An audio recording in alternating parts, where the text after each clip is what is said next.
जी, तो सबसे पहले हम बात करेंगे जो डेसिमल क्लासिफिकेशन स्केल है, उसकी बात करेंगे, ठीक है? तो कुछ पार्ट्स मैं आपको यहाँ से आपसे डिस्कस करूँगा और कुछ चीज़ें बताऊँगा। जी, मेरे ख्याल में आप सबको कुछ ना कुछ आइडिया तो होगा डीडीसी का। ऐसे ही चलिए मुख्तसर से बता दें कि उम्मीद है सबको ही पता होगा वैसे कि डीडीसी कब और किसने बनाई थी। हाँ, और ये क्या चीज़ है वैसे? जी, शॉर्टली बताएं, जल्दी जल्दी, फिर हम इसका आगाज करते हैं, ठीक है, क्लास का। अस्सलाम वालेकुम सर। वेलकम तो है।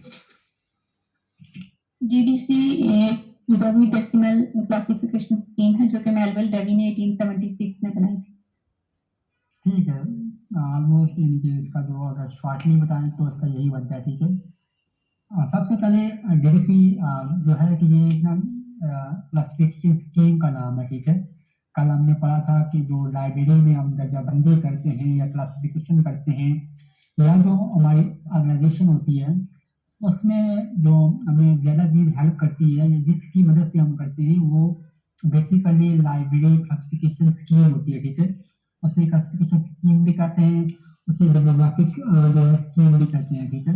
और समटाइम्स स्कीम भी लगा सिस्टम भी वर्ड इस्तेमाल हुआ है।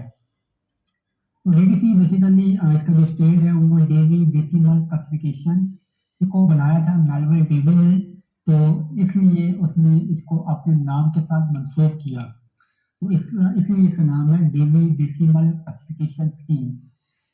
डेवी ने 1873 में इस पे काम करना शुरू किया और 1876 में ये किताब जो है एक किताब की शक्ल में उसने इसको किया, पब्लिश किया।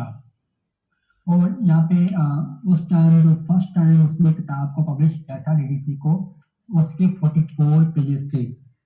उन्हें पढ़ रहा था कि एक दो किताबों में कहीं पे 42 पेजेस लिखे हुए हैं, लेकिन मोस्टली जो है वो 44 पेजेस। जब फर्स्ट एडिशन, जब पहली बार जो डीडीसी स्कीम जो पब्लिश हुई, उस टाइम उसके 44 पेजेस थे। यहाँ पे मैं एक और बार बताता चलूँ कि इसको आपने बार सुनना है, इसके इसके सवालात होते हैं, एग्जाम में भी होते हैं और इंटरव्यू में भी होते हैं। मिसाल के तौर पर डीडीसी किसने बनाई, उसके पहले कितने पेजेस थे, डेवी ने कब इस पे काम करना शुरू किया, उसका पहला नाम क्या था, टेबल कितने हैं, वॉल्यूम कितने हैं, टेबल के नाम, वॉल्यूम के नाम, समरीज थोड़ी बहुत याद करनी पड़ती है। ये आपसे सवालात होंगे और ये हम इनको समझने जा रहे हैं इस क्लास में, ठीक है। अच्छा, फर्स्ट टाइम जब डीडीसी पब्लिश हुई उस टाइम ये किताब की शक्ल में हुई है या बुकलेट की शक्ल में हुई है। उस टाइम इसका नाम था classification and subject index for cataloguing and arranging the book and pamphlet of library, ठीक है। उस टाइम इसका नाम था, यानी कि ये कैटलॉगिंग और किताबों, लाइब्रेरी की किताब या फिर जो पम्फलेट होते हैं उनकी अरेंजमेंट और उनकी कैटलॉगिंग के लिए ये दर्जाबंदी है या सब्जेक्ट इंडेक्स है। ये उस टाइम उसका नाम था, ठीक है। ये नाम आपने याद रखना है कि जब फर्स्ट टाइम डीडीसी पब्लिश हुई है उसका नाम ये था, ठीक है। उसके अगला सवाल है why and how Manuel David thought to develop his own classification scheme. इसकी रीजन क्या थी कि क्यों उसने जो है ये जो डीडीसी है, जो क्लासिफिकेशन स्कीम है, क्यों उसको पब्लिश किया, क्यों उस पर काम करना शुरू किया, उसकी कुछ रीजन थी। पहली बात है, there was no proper classification system except fix location system. उनकी किताबों की फिक्स लोकेशन के अलावा कोई प्रॉपर क्लासिफिकेशन स्कीम नहीं थी जो कि हम लाइब्रेरी में इस्तेमाल कर सकते थे। और जो किताबें थी, books were arrange and numbered according to the size, colour, ignoring their natural subject relationship. यानी कि वही बात जो हमने कल पढ़ा था ना कि दो टाइप की जो है वो दबंदी होती है, आर्टिफिशियल एंड नेचुरल। यानी कि नेचुरल में तो ये होता है कि हम सब्जेक्ट वाइज करते हैं क्लासिफिकेशन, लेकिन उस टाइम ये था कि 1876 से पहले कोई प्रॉपर स्कीम नहीं थी और किताबें जो है वो आर्टिफिशियल जो है वो क्लासिफिकेशन, इनके जिसामत के लिहाज से, कलर के लिहाज से उनको वो हम क्लासीफाई करते थे। तो डेविड ने क्या किया, उसने मुख्तलिफ जो है क्लासिफिकेशन सिस्टम को पढ़ा उस टाइम, ठीक है। और लेकिन वो उस सिस्टम को पढ़ते हुए कोई सेटिस्फाई नहीं हुआ था।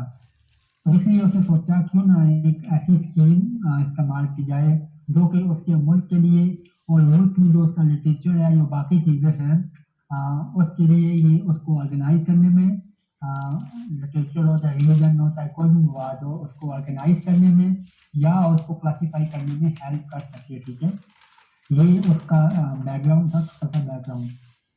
तो अब देखिए उस टाइम स्कीमें एक दो वो थी, दो स्कीमें थी मतलब, लेकिन वो कोई प्रॉपर उनका कोई सिस्टम नहीं था। ठीक है, तो एक सवाल एक और बनता है कि जो आइडिया था या किस बेस पे या जो है डीडीसी बनी है, या डेली कौन सी क्लासिफिकेशन सिस्टम से या स्कीम से ज़्यादा मुतासर हुआ तो उसने काम किया। ये दो विक्टोरियन और हैरिस की जो क्लासिफिकेशन स्कीम थी, ये दो स्कीम थी। इससे डेली ने जो है काफ़ी हेल्प ली और इससे इन्फ्लुएंस हुआ और फिर उसने उसके क्या किया, उसको स्कीम बनाई। अगला सवाल है कि जो डेली की जो स्कीम है उसमें जो नॉलेज है उसको किस तरह डिवाइड किया गया है। जो नॉलेज है, जो किताबें हैं यूनिवर्स का, जो जितना भी मटेरियल है जो लाइब्रेरी में होता है, उसको किस तरह डिवाइड किया गया, किस तरह क्लासिफाई किया गया या किस तरह ऑर्गेनाइज किया गया।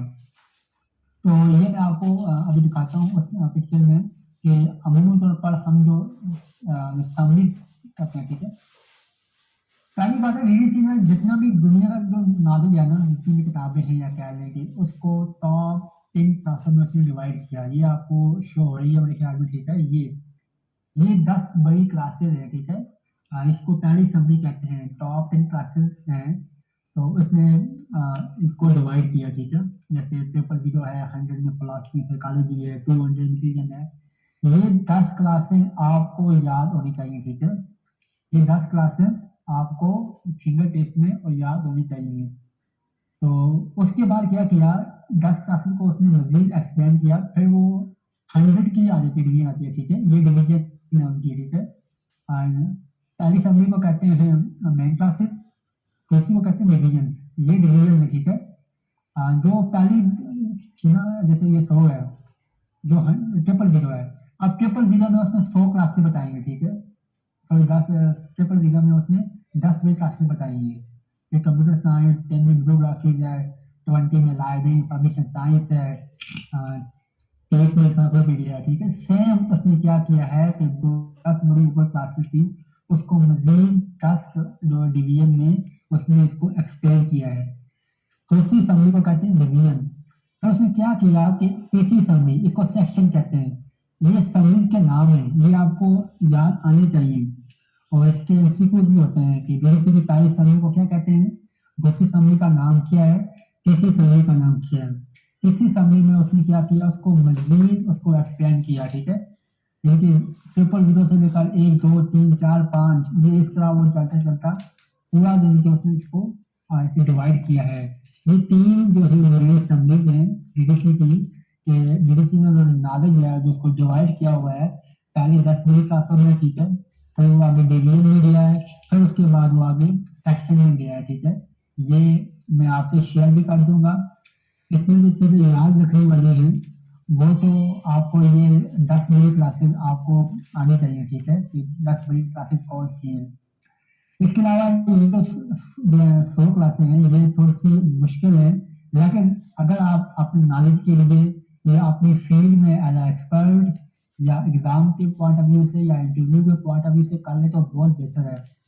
मुझे याद है कि जब हमने डीडीसी पढ़ी थी आपकी पंजाब यूनिवर्सिटी में मास्टर में, तो हमें 100 क्लासें हैं, ये सारी हमें याद करवाई गई थी और इसका बाकायदा तौर पर हमारा टेस्ट हुआ था। ठीक है, ये 100 क्लासेस, अगर आपको ये 100 क्लासेस नहीं भी याद होती तो जो इसमें इंपॉर्टेंट नंबर है वो आपको लाजमन आने चाहिए। लाइब्रेरी साइंस का नंबर क्या होगा, ठीक है, physics, chemistry, biology, economics, political science, Quran, Urdu literature, ये की जो है ना जिसके सेक्शन में कुछ आती है, ये आपको इनकी जो है कुछ नाम आपको आने चाहिए।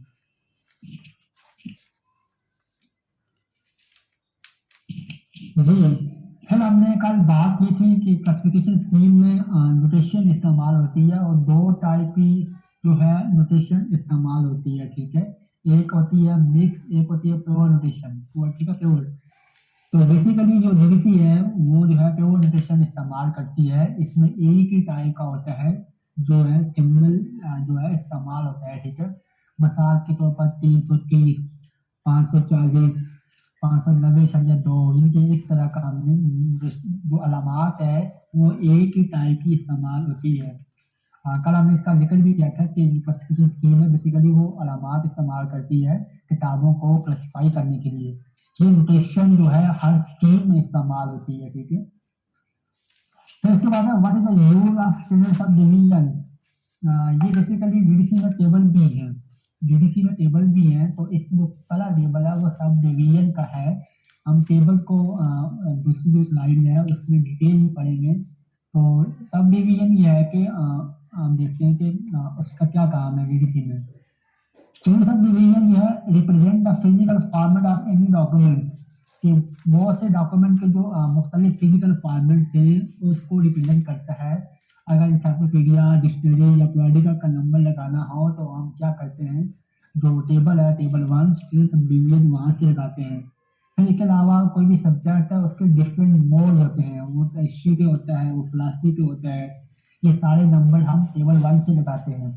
ये तो सब डिवीजन है, ये अभी आपको टेबल जब मैं आपको कराऊंगा उसका बताऊंगा तो उसमें आपको ये ज़्यादा क्लियर हो जाएगा, ठीक है। फिर हम आगे चलते हैं। अच्छा, उसके रिलेवेंट एक सवाल है कि जो डीडीसी है इसको तो मेलविल डेवी ने बनाया था, तो एक या दो सवाल मेलविल डेवी के बारे में है कि वो कब पैदा हुआ और कब डेथ हुई। और इसको भी अगर आप जनरेशन कर लें तो आपके लिए बेहतर रहेगा, ठीक है। मेलविल डेवी 10 दिसंबर 1851 1851 में पैदा हुआ और दिसंबर 26 1931 में उसकी डेथ हुई, ठीक है। अच्छा, उसके बाद डीडीसी के ना 4 वॉल्यूम है, ठीक है। डीडीसी के 4 वॉल्यूम है। मैं आपको उनके नाम बताता हूँ, आपको नाम भी उनमें एक है रिलेटिव इंडेक्स। 4 वॉल्यूम है डीडीसी के, हम उनके नाम देखते हैं आया कि वो कौन कौन सा वॉल्यूम है।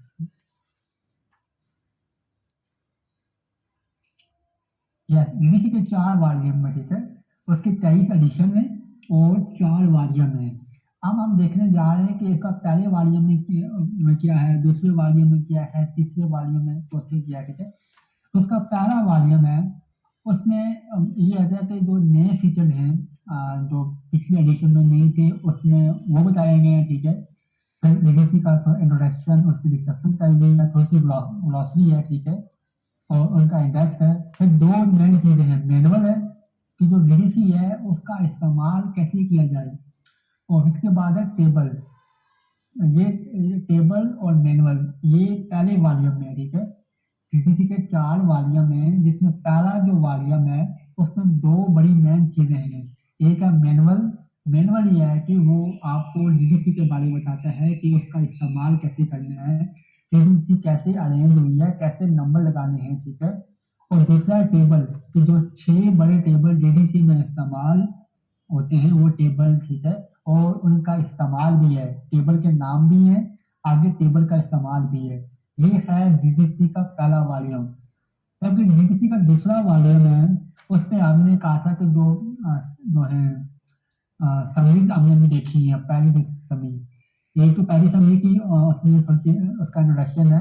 दूसरा यह है कि इसमें शेड्यूल है 000 से ये 499 है मेरे ख्याल में, शायद रख दी गई है या 499 है, इसको देखना पड़ेगा, ठीक है। ये सारे शेड्यूल हैं। जबकि जो तीसरा वॉल्यूम है वो 600 से 999 तक क्लास है, ठीक है।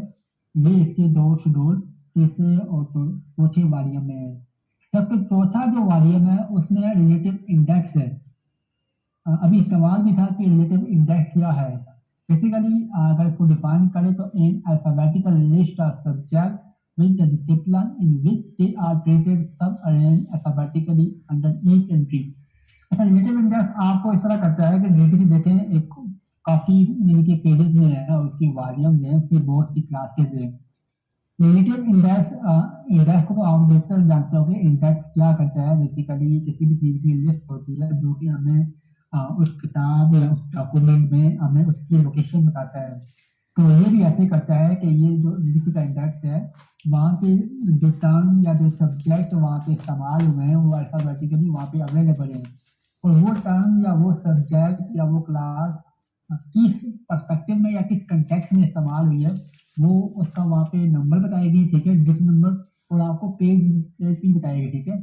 मिसाल के तौर पर एक पाकिस्तान है, वो आपको कहेगा पाकिस्तान हिस्ट्री के कंटेक्ट में फलां पेज में है या फलां टेबल में है या फलां शेड्यूल में है, ठीक है।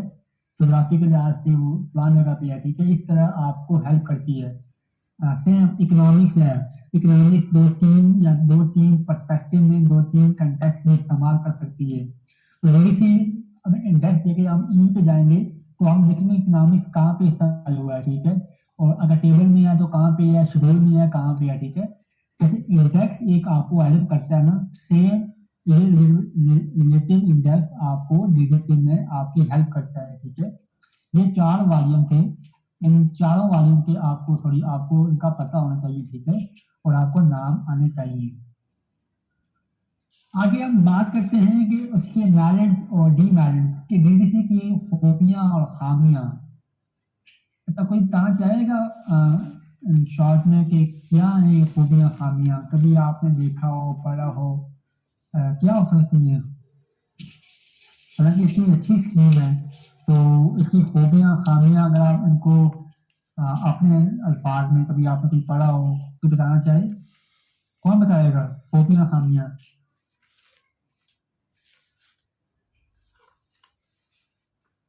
खूबी तो ये है कि ये मतलब है पूरी दुनिया में ज़्यादा इस्तेमाल होने वाली स्कीम है, और इसके अलावा सर इसमें जो मकसद है, जो लोकेशन यूज़ होती है वो प्योर है। मकसद उसको जो है टाइम मशीन रखना जो है वो आसान होता है। मतलब है कि लाइब्रेरी साइंस का नंबर है तो 020 है, तो वो आप आसानी से जो है ना जहन मशीन कर सकते हैं। ठीक है, आपने काफ़ी हद तक ये ठीक बताया है। मैं इसको आगे लेके चलता हूँ, हमारा लेक्चर काफ़ी लंबा हो जाएगा। तो हम इसकी कुछ खूबियाँ देखते हैं, ठीक है, और कुछ खामियाँ देखते हैं कि जीएस की स्कीम है, इसकी कौन सी खूबी है। पहले मैं यहाँ से पढ़ूंगा, फिर मैं आपको जो नॉलेज है दूसरी किताबों से पढ़ते हैं, ठीक है। अच्छा, तो इसकी खूबियाँ है ना, जो मेन फीचर। मुझे तो आवाज नहीं आ रही, सबको आवाज आ रही है सबके। जी मेरी सबसे पहली बात है कि सिंप्लिसिटी बड़ी आसान सी है, कोई इतनी कम्प्लेक्स चीज़ इसमें नहीं है। हमने बात की थी कि देखें उसने जो नाली को डिवाइड किया है 10 बड़ी क्लासों में किया, फिर आगे उसको जो है 100 में, फिर 1000 में, ठीक है, एक इलाकिकल सिस्टम है। तो वही कि इतनी कम्प्लेक्स ये है वो उसकी नहीं है। फिर उसके बाद में कोऑर्डिनेशन का इस्तेमाल, जो अलामात है उसकी हम इनके जो है फ़ोन इस्तेमाल करते हैं, कोई इतनी लंबी अलामात नहीं होती या मिक्स नहीं होती, तो उसमें हमें कोई इशू नहीं होता। लोगिक सिस्टम लगाने के हमें चीज़ें आसानी से याद आ जाती है, ठीक है। इनकी ऐसी डिवाइसेज हैं, उसके सिस्टम ऐसे बना है कि 10 क्लासेज, 100 क्लासेज, फिर 1000 क्लासेज। तो दूसरा ये है कि अलामात भी हमें आसानी से इसकी मतलब याद हो जाती है। तो उसके टेबल्स हैं, 6 टेबल, वो सीक्वेंस वाइज से चलते हैं, तो ये हमें उसकी हेल्प करती है। फिर आगे का सिस्टम जैसी वाली कि वही एक आईआईटी आती है, हमने बात की थी कि एक सिस्टम के थ्रू वो चल के आता है। तो जनरली ये है कि ये यूजर के लिए भी आसानी है, ठीक है। तो ये कि इसको समझना या इसको इतना ये कि मुश्किल काम नहीं है। तो ये है कि कुछ फीचर्स है, अगर सिंपली मैं इनको करूँ तो दुनिया में सबसे ज़्यादा जो है ना इस्तेमाल होने वाली स्कीम है, ठीक है। बाकी जो स्कीमें हैं वो या स्पेसिफिक पर्पज़ के लिए बनी थी, तो वो मैंने इस्तेमाल नहीं हुई। इसके अलावा ये है कि इसका फ़ायदा ये है कि ये जो स्कीम है बहुत सी ज़बानों में इसके तर्जुमे हुए हैं। तो इससे ये फ़ायदा हुआ है कि जो लोकल जो कंट्रीज़ हैं या लोकल नेशन हैं, वो इसको अपनी ज़बान में तर्जुमा करके इसको इस्तेमाल कर सकते हैं, ठीक है। और इसके अलावा अगर देखा जाए तो फिर मज़े की बात है कि इसमें अपडेशन आती रहती है, इसमें तरमीम होती रहती है, इसके एडिशन आते रहते हैं। तो मतलब ये है कि मुख्तलिफ किस्म की जो किताबें होती हैं, जो लाइब्रेरी मवाद है, उसके लिए ये मौजू है। तब एक चीज़ बार बार अपडेट हो रही है, उसमें नई चीज़ें आती रहती हैं, तो वो फिर ये है कि उसका फ़ायदा होता है, ठीक है। यही कुछ इसके 2-3 पॉइंट्स हैं जो कि इसके जो फायदे हैं, ठीक है। और दूसरी बड़ी बात तो देखें, तकरीबन हम जब इसको इस्तेमाल करते हैं तो हमें कोई ज़्यादा मुश्किल नहीं आती, हमें कोई ना कोई सब्जेक्ट मिल जाता है, ठीक है।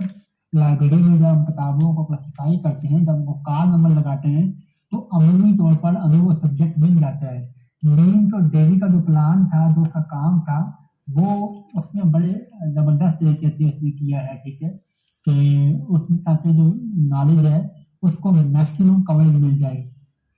इसके साथ इसका एक और पॉइंट ये भी है कि इस स्कीम में कुछ चीजें खाली पड़ी हुई हैं, कुछ एरियाज या कुछ नंबर उसने उसको नंबर असाइन नहीं किया।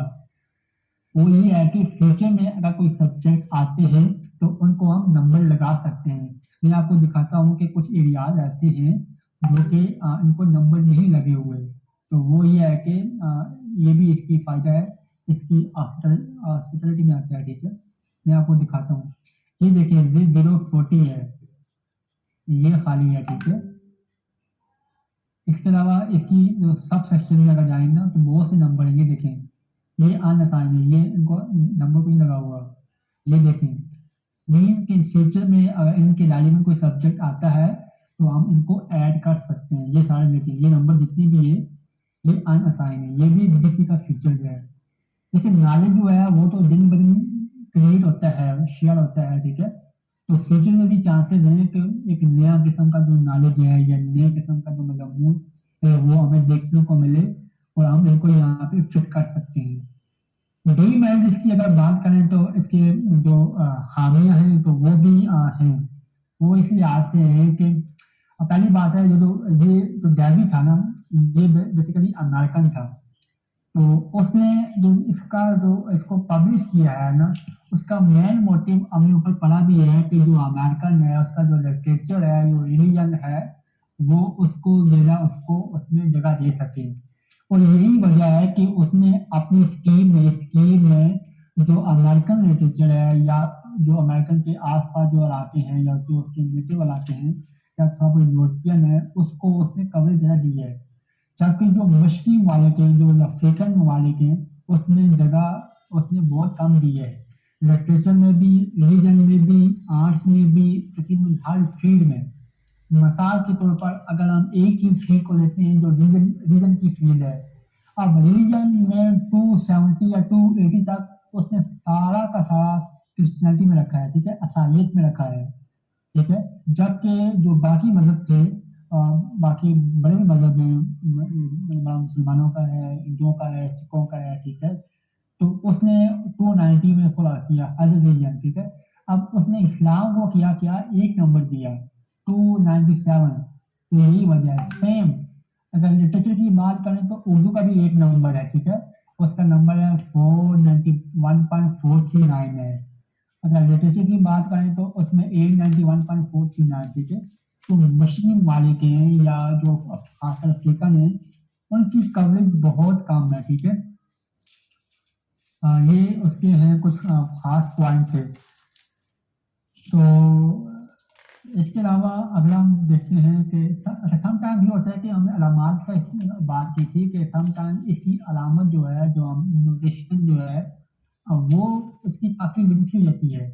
हम जो इसको कॉल नंबर लगाते हैं, जो नंबर लगाते हैं ना, वो हम डिफरेंट शेड्यूल्स और टेबल की वजह से लगाते हैं। और कभी कभार हमें 2 टेबल का भी इस्तेमाल करना पड़ता है। वो उसकी रूल्स हैं कि टेबल का कैसे इस्तेमाल करना है, तो उसका नंबर दिखना या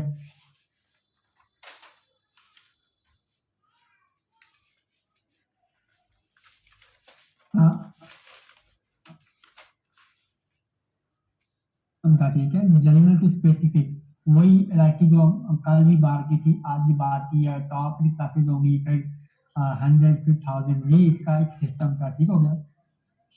उसके बाद NDTC which type of library material generally world class accommodate, ठीक है। अच्छा, देखिए इस सवाल का मकसद ये है कि कौन सा लाइब्रेरी मवाद है जिसको हम डीडीसी का जिसमें हम डीडीसी का इस्तेमाल कर सकते हैं। तकरीबन कम हर टाइप का मवाद इसमें हम इस्तेमाल कर सकते हैं। इनके हम अपनी लाइब्रेरी में किताबों को भी क्लासिफाई करने के लिए स्कीम इस्तेमाल कर सकते हैं, चाहे वो इंसाइक्लोपीडिया हो, चाहे वो डिक्शनरीज हो, किसी भी टाइप का हो, हम उसको डीडीसी का इस्तेमाल कर सकते हैं।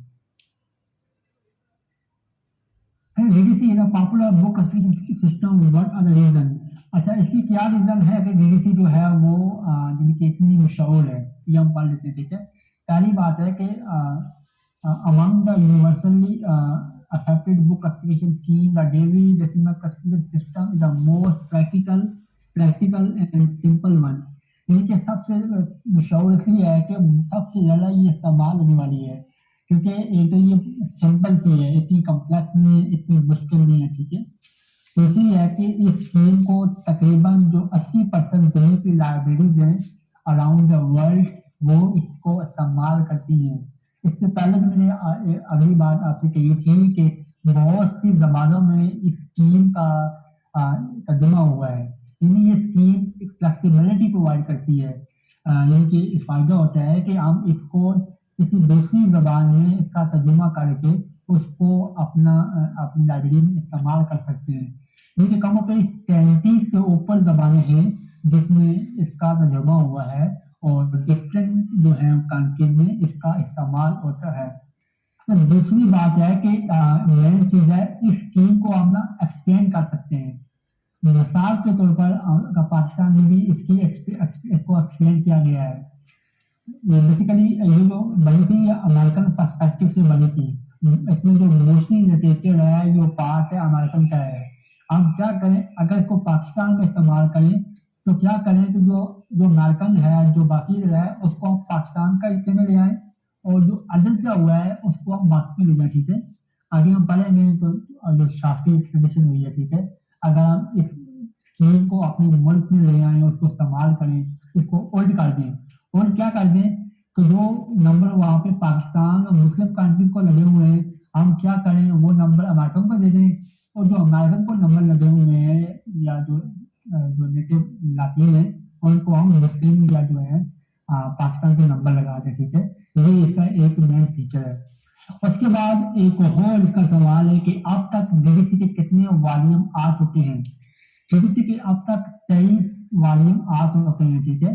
जो 23वां वॉल्यूम 23rd वॉल्यूम है ये जुलाई 2010 में पब्लिश हुआ है।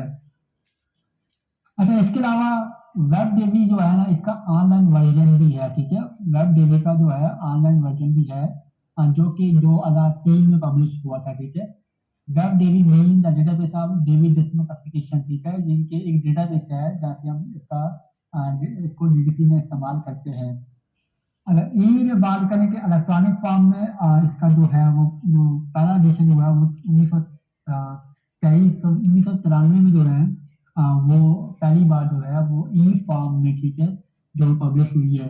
अब भी ये ई फॉर्म में अवेलेबल है और चारों वॉल्यूम इसके इलेक्ट्रॉनिक फॉर्म में अवेलेबल है।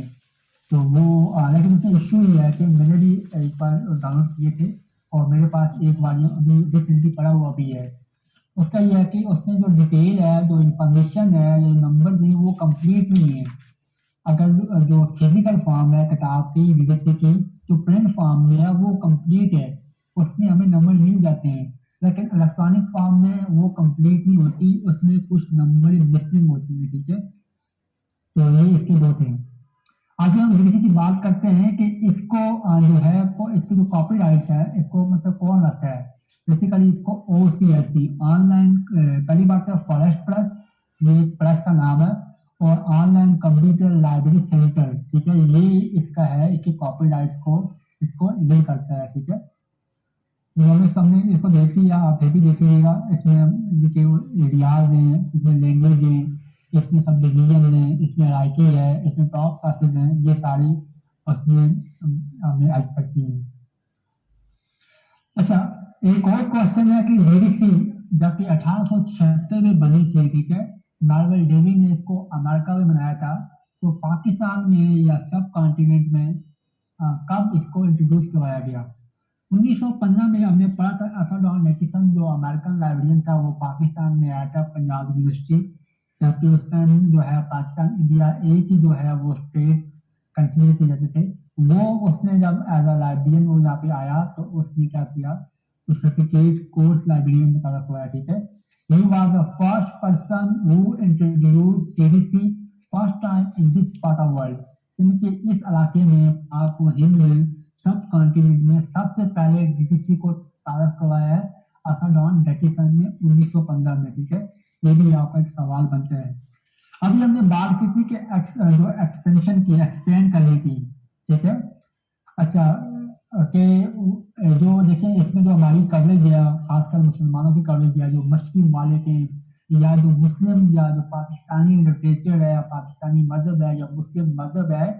अब इस्लाम देखें एक बहुत बड़ा मजहब है, ऑलमोस्ट 50+ मुस्लिम कंट्रीज हैं और कम पे 2 अरब मुसलमान हैं। अब 2 अरब मुसलमानों के लिए उसने क्या किया है, उसने एक नंबर दिया है 297।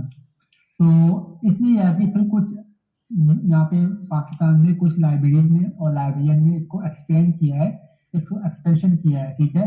उन्होंने क्या किया है, जो ओरिएंटल लैंग्वेज थी और इस्लाम था उनको मेन नंबर दे दिए, ठीक है। अभी मैंने बात किया जो अमेरिकन जो थे ना, जो लिटरेचर है, रिलीजन है, जो उसमें बड़े बड़े नंबर थे, उन्होंने क्या किया, वो नंबर पाकिस्तान को दे दिए। और जो अदर्स में होते हैं, other religion, other literature, other language, वो क्या किया, वो उनको दे दिया, ठीक है। ये आपने याद रखा है, मोहम्मद शाफी साहब थे, इन्होंने पहली बार इसको एक्सपेंड किया, ठीक है। Made some expansion and this for oriental Islamic literature, oriental जिसमें हमारी मुख्तलिफ ज़बानें आती हैं, ठीक है, और इस्लामिक लिटरेचर है उसको इसमें किया था। इसके अलावा भी 3-4 और नाम भी हैं, ये भी आपने याद रखने हैं जिन्होंने इस लेवल तक इस चीज़ में एफर्ट की है। मोहम्मद शाफी है, महमूद हसन साहब है, उस्मान गानी, गनी अकरम और शेख इब्राहिम है। ये कुछ नाम हैं जिन्होंने इस पे काम किया है। ये पहली स्कीम थी जो कि हमारी मुकम्मल हुई है। इसमें अभी तक कोई आपका सवाल है पूछें। इसमें एक चीज़ रहती है टेबल्स, कि इसमें जो टेबल्स है डीडीसी के 6 टेबल इसमें है, ठीक है। डीडीसी में 6 टेबल्स है। हम टेबल के नाम और टेबल में किस तरह की इंफॉर्मेशन है वो हम इसको देखेंगे, फिर हम अगली जो स्कीम है उसका जो है उसके बारे में पढ़ेंगे, ठीक है। टेबल मैं आपको दिखा देता हूँ और मैं आपको एक्सप्लेन भी कर देता हूँ कि एक्चुअली टेबल क्यों और क्या है, ठीक है। ये मैं आपसे फाइल शेयर कर दूंगा, इसको आप देख लीजिएगा जी। 6 टेबल है डीडीसी में, ठीक है। पहला जो टेबल है वो स्टैंडर्ड सब डिवीजन है, ठीक है। अच्छा, जो शेड्यूल्स हैं अमूमन तौर पर उसमें नई क्लासेज हैं और कुछ नंबर जो है कि वो हमें टेबल से मिलते हैं, ताकि उसमें जरूरी है कि आपको क्लासीफाई किया जाए, ठीक है। उसमें सब डिवीजन है, उसमें पर्सन के नाम दें, उसमें जो लिटरेरी फॉर्म दें, ठीक है, नावल, पोट्री वगैरह वो होते हैं, ठीक है। फिर जबानों के नंबर हैं, ठीक है। ये सारे हमें टेबल से मिलते हैं। तो पहला टेबल है उसका नाम है सब डिवीजन। सब डिवीजन में बेसिकली ये जो है 9 चीज़ें हमने पहले बात की है कि अगर किसी का जो है फॉर्मेट हो या सम टाइम जो होता है किसी सब्जेक्ट का जो मोड होता है, ठीक है, वो डिफरेंट होता है, ठीक है। तो वो हम यहाँ से नंबर लगाते हैं, ठीक है, टेबल 1 से। टेबल जो भी 6 टेबल है इनका याद रखिएगा, कभी भी हम टेबल को अकेले में इस्तेमाल नहीं करते। टेबल का इस्तेमाल हम तब करते हैं शेड्यूल में हमें आयत पड़ती है, ठीक है। और दूसरी बात है हर टेबल की अलग से उसकी इंस्ट्रक्शन में, और डीडीसी जब हमें जो हुआ ना नए क्लासेस में जब हमें कहेगा तब भी हम इस्तेमाल करेंगे। मिसाल के तौर पर मैं आपको एक नंबर लाइब्रेरी साइंस की डिक्शनरी, ठीक है, लाइब्रेरी साइंस की डिक्शनरी, लाइब्रेरी साइंस का जो होगा वो तो 020 में आ जाएगा, ठीक है।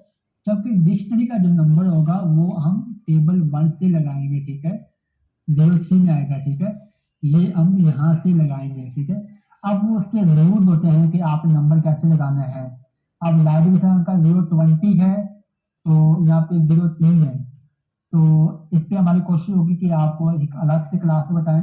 अगर अभी आपको बताएंगे तो आप में कंफ्यूजन हो जाएगी, तो आपकी अंडरस्टैंडिंग डेवलप सही नहीं होगी।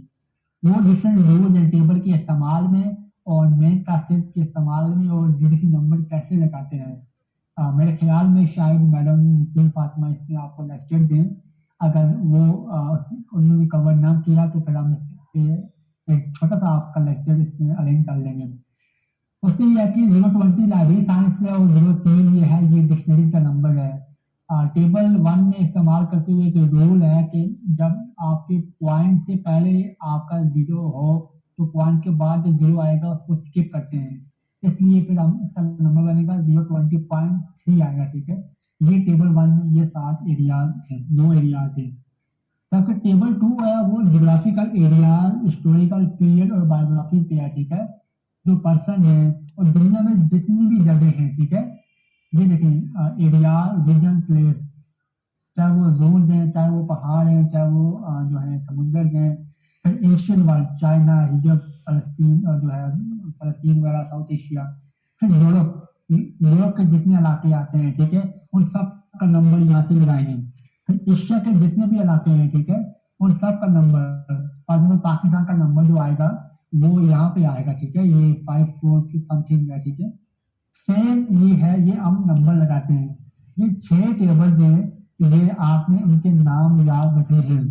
एक और बात नोट कर लें आप क्लास में, जो मेरा जो लेक्चर है ये लाइब्रेरी का स्टेशन है, ये बड़ा इंपॉर्टेंट है और मैं इसका आपसे अलग टेस्ट लूँगा।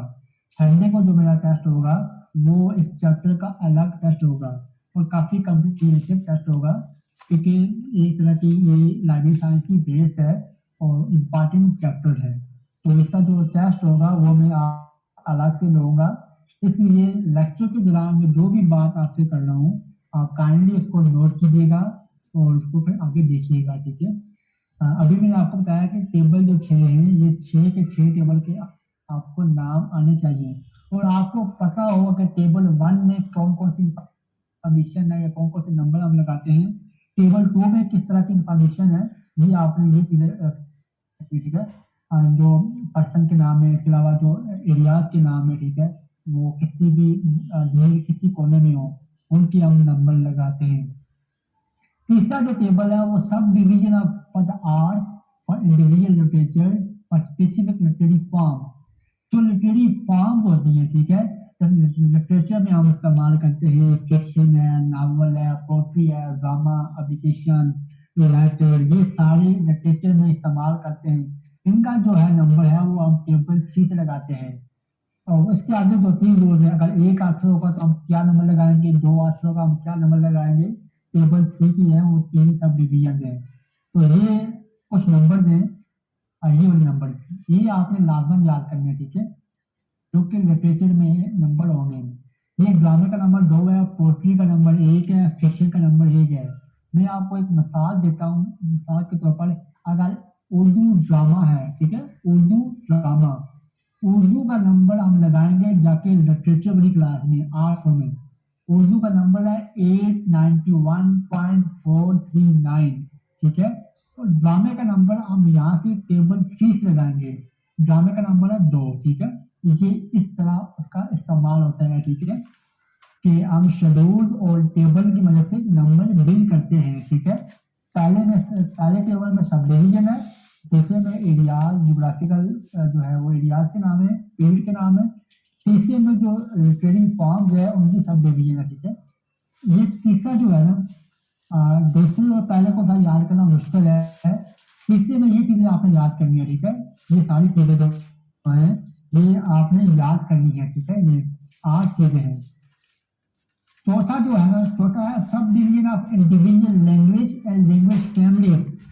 कि एक ज़बान है, उस हर ज़बान में एक राइटिंग सिस्टम होता है, हर ज़बान की कुछ डिक्शनरीज होती है, हर ज़बान की ग्रामर होती है, हर ज़बान की जो वर्ड्स हैं उसको कैसे इस्तेमाल करना है, वो सारी चीज़ें हमें टेबल 4 में मिलती हैं, ठीक है।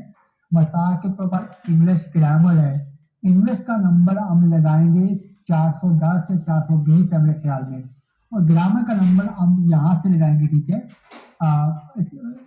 लैंग्वेज में डिफरेंट टर्म इस्तेमाल होते हैं, फोनेटिक होती है, राइटिंग सिस्टम होता है, ग्रामर, पंक्चुएशन, ये सारी चीज़ें हमें टेबल 4 से समझ आएंगी, ठीक है। उसके बाद टेबल 5 की हम बात करें कि दुनिया में जितने भी एथनिक और नेशनल ग्रुप्स हैं, डिफरेंट ग्रुप होते हैं, चाहे वो रिलीजियस हो, चाहे वो पॉलिटिकल हो, चाहे वो सोशल हो, किसी भी टाइप का जो ग्रुप होगा, चाहे वो एथनिक हो, चाहे नेशनल हो, उन सब ग्रुप के नंबर हमें मिलेंगे। मिसाल के तौर पर नॉर्थ अमेरिका में जितने भी बड़े-बड़े ग्रुप्स हैं, ठीक है? मैंने पहले भी कहा है, वो रीजन भी हो सकते हैं, वो सोशल भी, वो एथनिक भी, वो सारे ग्रुप के नंबर मिल सकते हैं। इसमें पाकिस्तान में भी देखिए बहुत से ग्रुप्स हैं, ठीक है? और सब ग्रुप के नंबर जो है वो आपको टेबल 5 से मिलेंगी। जबकि टेबल 6 है, इसे कहते हैं स्पेसिफिक लैंग्वेज। दुनिया में जितनी भी ज़बानें हैं, उनका जो है ना वो नंबर वो हमें टेबल 6 से मिलेगा, ठीक है? जैसे उर्दू ज़बान है, कश्मीरी है, पंजाबी है, पश्तो है, इंग्लिश है, लातीन ज़बान है, ये सारी ज़बानों के नंबर हमें टेबल 6 से मिलेंगे। और ये ज़बानों की जो तरतीब है, ये एरिया वाइज हुई है, ठीक है? जैसे जो पाकिस्तान की जो होगा ना वो अदर्स में आएगा, ठीक है?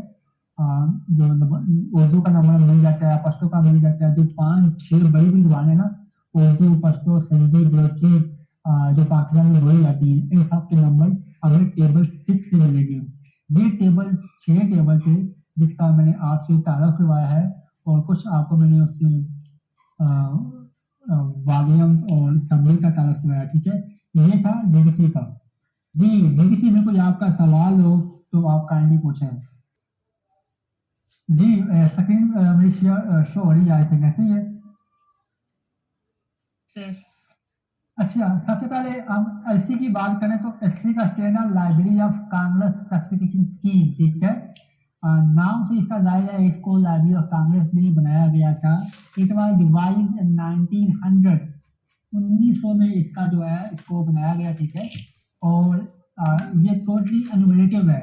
एनुमरेटिव हमने कल भी बात की थी, इसमें जितने भी सब्जेक्ट एडिंग हैं उनकी सारी वहाँ पे लिस्ट बनी हुई है, उनको वहाँ पे नंबर लगे हुए हैं, ठीक है? डीटीसी में कुछ नंबर लगे हुए हैं और कुछ हमें लगाने पड़ते हैं, लेकिन library of Congress classification scheme में जितने भी वो नंबर हैं सब्जेक्ट एडिंग हैं वो उनके हैं, वो नंबर वहाँ पे लगे हुए हैं, ठीक है? ये पढ़ें जो वहाँ पे जो था ना डॉक्टर हर्बर्ट पुटनाम, ये था उसको, इसका जो क्रिएशन में है इसका बड़ा रोल था और इसने इसको डिवाइस किया था, ठीक है? अच्छा, फर्स्ट टाइम का पब्लिश हुई, अब उन्होंने बात की थी 1900 में इसको बनाया गया, ठीक है? Each class in scheme was separately published from 1902 onward, ठीक है? And Z to Z and F E F classes were first one published in, basically ये 1900 को बनाया गया था, ठीक है?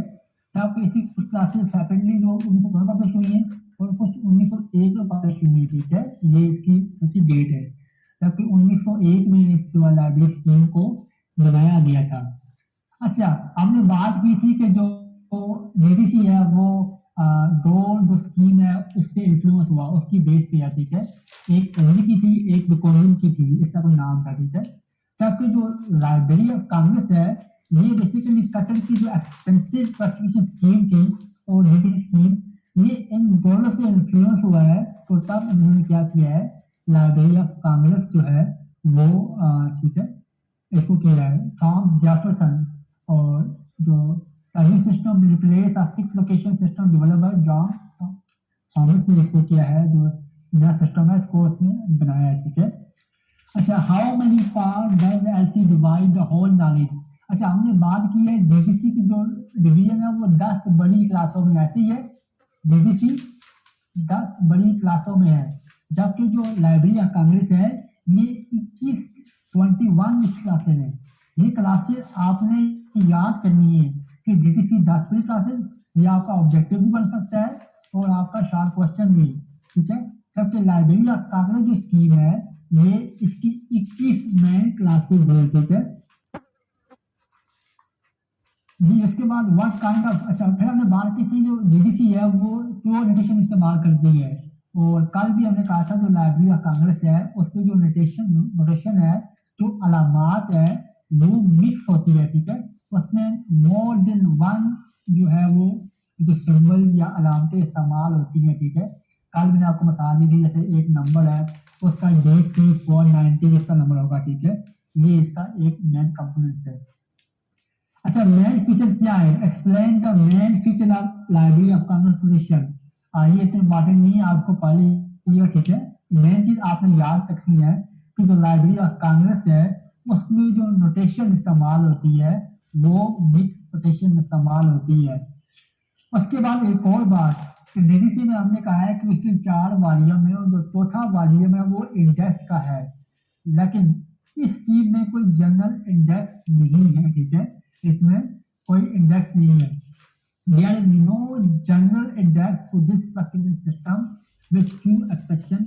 Each schedule has its own index, यानी कि हर शेड्यूल का ना एक छोटा सा इंडेक्स है, ठीक है।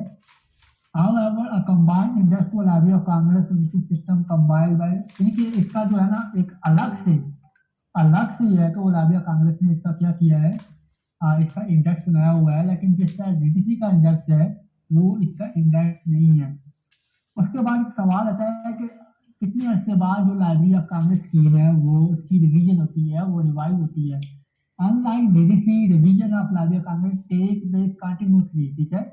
अब डीडीसी क्या है कि वो 10 साल बाद, 5 साल बाद, 12 साल बाद, 13 साल बाद उसका एडिशन आता है, लेकिन ये जो है ये कंटिन्यूसली ये इसकी क्या है, इसमें चेंजिंग आती रहती है, इसमें रिवीजन होती रहती है, ठीक है। ये अब तक था, ठीक है, इसका library of Congress classification scheme का, ठीक है। ये इतनी इम्पॉर्टेंट तो है। मेन चीज आपने याद करनी है कि जो एलसी है कब किसने बनाई, ठीक है, इसका जो नॉलेज को जो करता है, डिवाइड करता है, वो कितनी क्लासों में करता है, इसकी नोटेशन कौन सी इस्तेमाल होती है, ठीक है। ये कुछ बातें आपने याद करनी है, ठीक है। अब तक हमारी 2 स्कीमें हो चुकी हैं, डेविड डेसिमल और library of Congress classification scheme. Classification का भी एक तीसरी स्कीम है, इसका जो है इसको हम डिफाइन करें, may be define as a set of organising principle by which information is arranged really according to subject matter. अमूमन जो वो होता है कि जितनी भी है ना किताबें होती हैं उनको तो हम करते हैं सब्जेक्ट के लिहाज से करते हैं, ठीक है। इसलिए इसको बिब्लियोग्राफिक क्लासिफिकेशन कहते हैं, ठीक है। और कोई खास इसकी इम्पोर्टेंस नहीं है, मतलब नाम नहीं है, जस्ट आपने नाम याद करना है, ठीक है, बिब्लियोग्राफिक क्लासिफिकेशन। और इसको अच्छा, ये जो बिब्लियोग्राफिक क्लासिफिकेशन, सॉरी, ये जो बिब्लियोग्राफिक क्लासिफिकेशन है बेसिकली इसको लाइब्रेरी क्लासिफिकेशन भी कहते हैं, इसको बुक भी कहते हैं, ठीक है। जिसमें जो लाइब्रेरी मवाद है, जो लाइब्रेरी इंफॉर्मेशन है, उसको हम क्या करते हैं, सब्जेक्ट के लिहाज से करते हैं, ठीक है। बीबीसी है वो तो अलग से है, ठीक है। ये दूसरी स्कीम है बीबीसी, ये है ब्लिस बिब्लियोग्राफिक क्लासिफिकेशन स्कीम, ठीक है। इसको डेवलप किया था किसने, हेनरी एलन ब्लिस ने, ठीक है, जो एक अमेरिकन नेशनल था। इसने इसका जो 1935 में और जो इसका फुल एडिशन था वो 1940 में। ये डेट आपने याद करनी है, ठीक है। बिब्लियोग्राफिक क्लासिफिकेशन किसने बनाई और कब बनाई, ये 2 चीजें हैं। और तीसरी चीज कि इसको कितने क्लासों में, इसको भी 20 क्लासों में, ठीक है, इसको 20 क्लासों में डिवाइड किया गया है। ये आप इसके ना एक लिस्ट डालें, ठीक है। डीडीसी की जो है उसकी 10वीं क्लासें हैं, लाइब्रेरी ऑफ कांग्रेस की जो है वो 21 क्लासें हैं, और बिब्लियोग्राफिक जो क्लासिफिकेशन है उसकी है 20 बड़ी क्लासें हैं, ठीक है। अच्छा, इसके बाद हम बात करते आ रहे हैं कि नोटेशन का। इसमें जो है वो भी सिंपल नोटेशन इस्तेमाल होती है, ठीक है। जैसे डीडीसी है ना, और उससे सिंपल और प्योर नोटेशन है, सेम डिक्शनरी की है कि हम सिंपल नोटेशन इस्तेमाल करते हैं। ये अब तक हमारी 3 हो गई हैं, 2 छोटी छोटी थी और एक हमारी डिटेल में थी। अब ये जो कॉलम है ये भी इम्पोर्टेंट क्लासिफिकेशन है। इसकी इम्पोर्टेंस इस लिहाज से है कि ये हमारे पड़ोसी मुल्क इंडिया के जो रंगानाथन थे उन्होंने बनाई है, ठीक है। इसे कहते हैं कॉलम क्लासिफिकेशन सिस्टम। ये 1930 में जो है उन्होंने क्या किया, इस पे काम करना शुरू किया, ठीक है। और जबकि 1933 में ये हुआ, इसका पहला एडिशन पब्लिश हुआ, ठीक है। ये आपने डेट याद रखनी है, रंगानाथन ने, ठीक है। रंगानाथन ने 1933 में पहला इसका एडिशन उसका बनाया, ठीक है। अच्छा, इस एडिशन में जो फेसेट है ना, हमने कल बात की थी कि एक सब्जेक्ट के डिफरेंट पार्ट होते हैं, डिफरेंट फेसेट होते हैं, उन फेसेट को देखकर हम नंबर लगाते हैं। ये बात आप नोट कर लें, लिख लें कि कॉलम क्लासिफिकेशन में जो अंकल डॉक्टर साहब कहते हैं कि किसी भी सब्जेक्ट के 5 पार्ट होते हैं, ठीक है। उसमें PMEST, power, matter, energy, space, time, वो कहते हैं कि इन पांचों में से कोई भी सब्जेक्ट का एक मजमून होगा और उस मजमून को देखकर हम उसका नंबर लगाते हैं, ठीक है। ये बात आपने याद रखनी है। उसके बाद दूसरी बात यह है कि हमने बात की थी जो DDC है वो 10 क्लासों में करता है, लाइब्रेरी का कांगड़ 21 पे करती है और DBC 20 पे, जबकि कॉलम जो है वो 42 मैन क्लासेज है, ठीक है। 42 मैन क्लासेज है और इसमें भी जो है मिक्स नोटेशन का इस्तेमाल होता है, ठीक है। इसकी मिक्स भी है, कॉम्प्लेक्स भी है और लेंथी भी है, ठीक है। अभी तक 2 लाइब्रेरी स्कीम्स हैं जिनमें मिक्स नोटेशन इस्तेमाल होती हैं। एक है लाइब्रेरी ऑफ कांग्रेस और दूसरी है कॉलम क्लासिफिकेशन सिस्टम। इन दोनों स्कीम में जो नोटेशन है वो मिक्स इस्तेमाल होती है। अच्छा, हम लंका नासर की बात कर रहे थे, उसकी स्कीम की बात कर रहे थे, तो यहाँ पे उसके रेलिवेंट एक सवाल भी है कि जो 5 लाज हैं जो उसने दिए हैं लाइब्रेरी साइंस के, ये बड़े मशहूर लाज हैं। ये मुझे इसकी डेट नहीं याद आ रही, शायद 1935 में थे या एग्जैक्टली आई एम सॉरी मुझे याद नहीं है कि कब दिए थे, लेकिन ये आपने क्या करना है, ये 5 लाज आपको और क्या डेट है 1931 में। ठीक है, इस तरह कुछ होगी, मुझे सॉरी याद नहीं आ रही थी। तो उसने 5 लाख दिए हैं रंगानाथन ने, ये 5 लाख भी आपको याद होने चाहिए और इनका भी सवाल होता है पेपर में भी और इंटरव्यू में भी कि पहला लाभ कौन सा है या दूसरा कौन सा है, या यहाँ पे एक स्टेटमेंट होगी वो आपसे पूछेंगे ये लास्ट कौन सा है, फर्स्ट, सेकंड, थर्ड, ठीक है। ये आपको सीक्वेंस के लिहाज से आपको ये 5 लाख होना चाहिए। अच्छा, ऊपर हमने आपको याद हो जब हम DDC की बात करें तो उसको मार्वल डेवी ने बनाया, तो मार्वल डेवी के बारे में सवाल था वो कब पैदा हुआ और कब उसकी वो हुई, ठीक है। और यहाँ पे जो कॉलम क्लासिफिकेशन है इसको बनाया है रंगानाथन ने, तो रंगानाथन की यहाँ पे वो लिखी हुई है, ठीक है। वो कब पैदा हुआ, ठीक है, ये वाल 1872 में हुआ, ठीक है। डेथ की यहाँ पे डेट नहीं लिखी हुई। ये अच्छा, ये एक सवाल है कि फायदा का 1931 में, अभी आई थिंक खतीजा ने बताया है कि जो उसकी डेट है वो 1931 है जब रंगानाथन ने ये 5 लाख लाइब्रेरी साइंस के दिए, ठीक है, 1931। अब तक हमारी 4 से 5 स्कीम हो चुकी है, ठीक है। अब UDC हम बात करेंगे, ठीक है। UDC की हम एक और स्कीम है।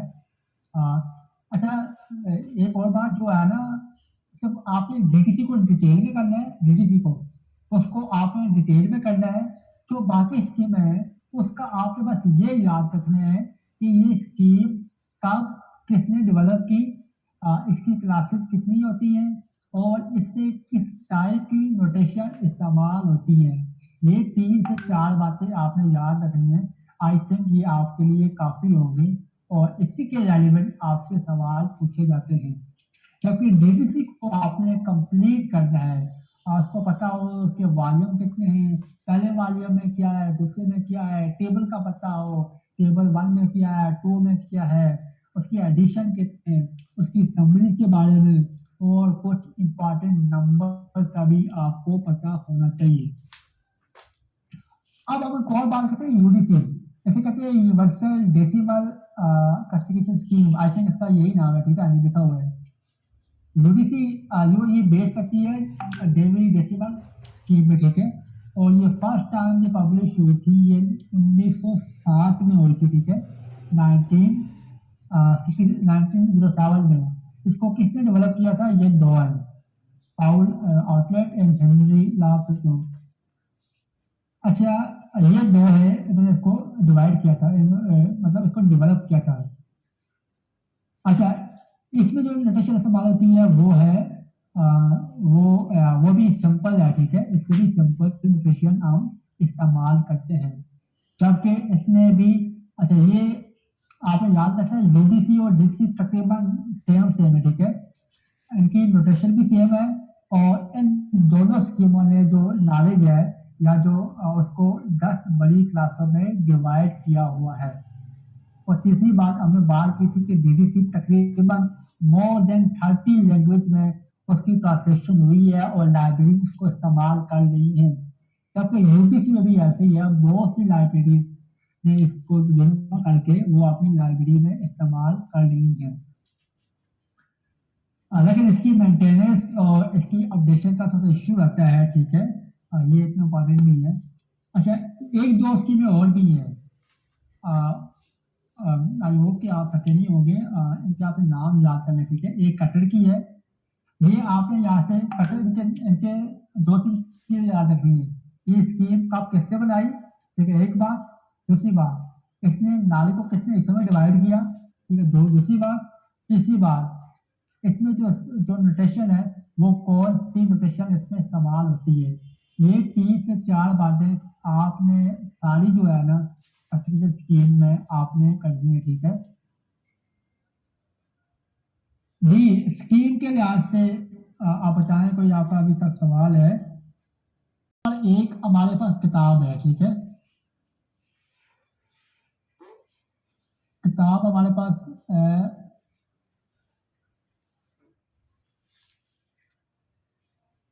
अच्छा ये देखें, ये क्या है 955, ठीक है, ऐसे ही है। अच्छा ये एरियाज वो हैं, ठीक है, इसमें साउथ एशिया में पाकिस्तान, इंडिया, ठीक है, इनकी हिस्ट्री आती है, ठीक है। अगर हम नंबर लगाए ना लाहौर की हिस्ट्री, ठीक है, लाहौर की तारीख, ठीक है, तो तारीख का नंबर हम यहाँ से लगाएंगे, ठीक है, 954, ठीक है, और लाहौर का नंबर हम क्या करेंगे टेबल 2 से लगाएंगे, ठीक है, यानी कि ये तरीका होता है नंबर लगाने का। कभी कभार ये होता है कि हमें यहाँ से नंबर बने बनाए मिल जाते हैं, ठीक है, यहाँ से बने बनाए नंबर मिल जाते हैं। मिसाल के तौर पर एक किताब है, किताब का नाम है इंग्लिश ड्रामा, ठीक है, इंग्लिश ड्रामा, तो ये क्या है इंग्लिश ड्रामा का नाम मिल गया, लेकिन यही किताब है उसका टाइटल है English drama and Urdu language, English drama and Urdu language. तो क्या है कि इंग्लिश ड्रामे का नंबर यहाँ से लगाएंगे और जो लैंग्वेज है उर्दू का नंबर हम टेबल 6 लगाएंगे, ठीक है, टेबल 6 जो है वो लैंग्वेज का नंबर है, ठीक है। और दूसरी बात जो 6 टेबल है कभी भी हम जो टेबल का इस्तेमाल अकेले में नहीं करते, ठीक है, यानी कि कभी भी हम डायरेक्ट टेबल में नंबर नहीं लगाते, ठीक है। मिसाल के तौर पर लाहौर का नंबर है तो लाहौर में जो किताब है तो हम टेबल पे नहीं लगाएंगे, हम यहाँ के टेबल के साथ शुरू का भी नंबर लगाएंगे, ठीक है, ये टेबल को कभी हम अकेले में इस्तेमाल नहीं करते, ये मेन पॉइंट है, ठीक है। कोई आपका सवाल कोई आपका रिस्पांस नहीं मिल रहा, कोई आप सवाल कर लेना पूछ लेंगे, कभी किसी ने इसको इस्तेमाल किया है? जी सर मैंने, ठीक है, बहुत अच्छी बात है। यहाँ पे नंबर लगाते हैं हिस्ट्री ऑफ पाकिस्तान, ठीक है। अच्छा इसको हम आईएसबी नंबर सर्च करते हैं, टाइटल से भी सर्च कर सकते हैं और इससे भी सर्च कर सकते हैं, लेकिन याद रखिए आपकी स्पेलिंग ठीक हो। अच्छा ये ना एक तरह का यूनियन कैटलॉग है, दुनिया में जितने भी कैटलॉग है ना उनका यहाँ पे रिकॉर्ड शो होते हैं और बहुत सी लाइब्रेरी इसमें वो है। ये देखें ये डिफरेंट किताबें यहाँ पे आ गई हैं। अच्छा कुछ किताबों को BBC का नंबर लगा होगा और कुछ किताबों को लाइब्रेरी ऑफ कांग्रेस का भी नंबर लगा होगा। मैं 2-3 किताब ओपन कर रहा हूँ।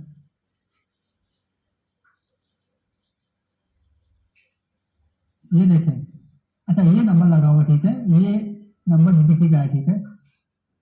अच्छा ये देखें, देखिए बहुत से लोगों ने ना इसको 954 पॉइंट ये नंबर लगाया, ठीक है,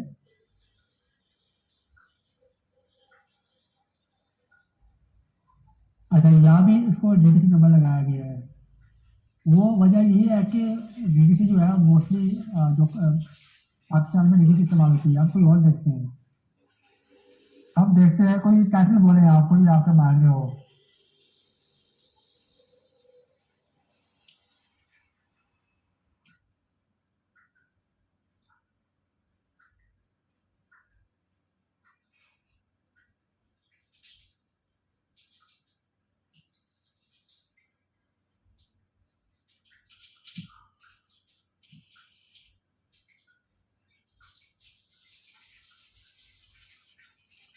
ये मैंने एक टाइटल किया है अमेरिकन ड्रामा, ठीक है।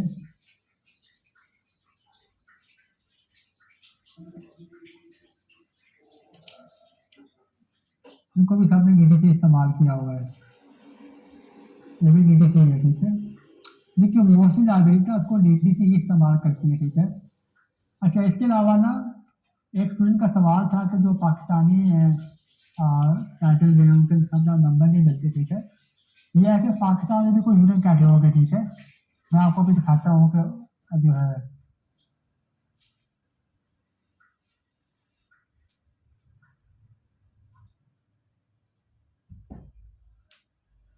ये पंजाब स्टूडेंट कैटलॉग है, ठीक है। ये कैटलॉग पंजाब, कभी किसने इसको इस्तेमाल किया है? नूरन, मैं तो फर्स्ट टाइम देख रही हूँ। ये हम भी कैटलॉगिंग करते हुए और कस्टम करते हुए हम कर सकते हैं। यहाँ पे मैं किताब सर्च करता हूँ उर्दू नावल। अच्छा, दो बातें, ये टाइटल, ठीक है। और ये पंजाब की जितनी भी लाइब्रेरीज है ना जो कोआ इस्तेमाल कर रही है, ठीक है। लाइब्रेरी ऑटोमेशन में मैंने आपसे कहा भी था, ये वो लाइब्रेरी है जो कोआ इस्तेमाल कर रही है, ठीक है। अब मैं किसी स्पेसिफिक लाइब्रेरी भी कर सकता हूँ और ऑल लाइब्रेरी भी कर सकता हूँ, ठीक है। अच्छा, मुझे क्या फ़ायदा होगा? ये चीज़ें कैटलॉगिंग और क्लासिफिकेशन में आपको हेल्प करती हैं, क्योंकि क्लासिफिकेशन और कैटलॉगिंग आपने कॉल भी देने होते हैं, आपने कीवर्ड भी देने होते हैं, ठीक है। आपने सोशल आइडेंटिटी भी लगानी होती है, ये सारी हैं। ये नावल है, ठीक है, उर्दू बेसिकली नावल के नाम से ये देखिए, ये नावल है उर्दू नावल में तंज वगैरह, ठीक है। इसको हम ओपन करते हैं।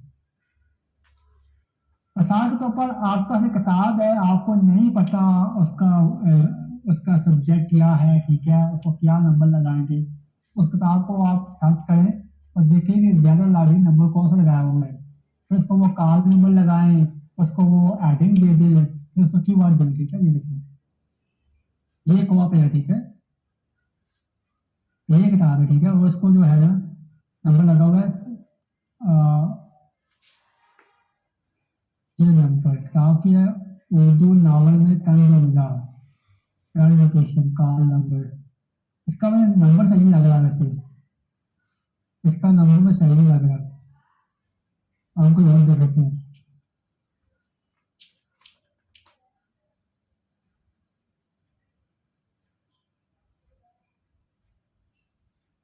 और कोई और सब्जेक्ट देखते हैं। उर्दू की बुक हम पाकिस्तान को देखते हैं, ठीक है। हम देखते हैं कि लाइब्रेरी साथ में किताब है किसी के पास।